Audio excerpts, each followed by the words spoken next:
Medicinski nemezis, eksproprijacija zdravlja, je knjiga Splićanina Ivana Ilića u kojoj se tvrdi da je ustanova savremene medicine postala glavna prijetnja javnom zdravlju. Ilić uvodi pojam jatrogenije, odnosno ideju da je bolest posljedica lekarskog postupka. Jatrogenija postoji na 3 nivoa.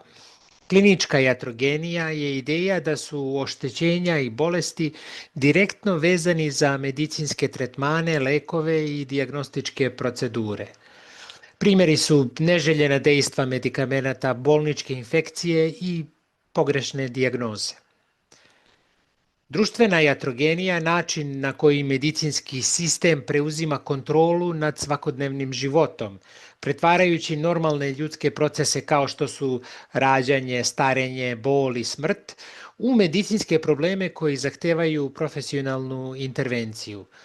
Posljedice su prekomerna medikalizacija društva i smanjenje sposobnosti ljudi da se sami nose sa životnim izazovima.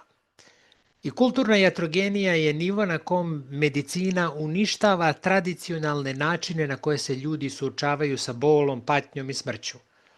Drugim rečima, medicina stvara iluziju da se sve može izlečiti ili odložiti, čime se ljudima oduzima sposobnost da se s dostojanstvom suoče sa sopstvenom konačnošću. Ilić tvrdi da medicinski establishment ekspropriše zdravlje, odnosno oduzima pojedincima moć da se brinu o sopstvenom zdravlju i donose autonomne odluke. Ljudi postaju pasivni potrošači medicinskih usluga, zavisni od stručnjaka i tehnologije.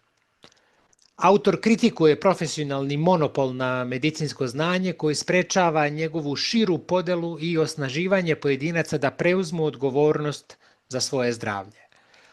Knjiga se ne zalaže za ukidanje medicine, već za preispitivanje njene uloge i granica. Ilić u suštini postavlja pitanje da li je moderni medicinski napredak zaista doveo do smanjenja ljudske patnje ili je stvorio nove oblike zavisnosti i nemoći.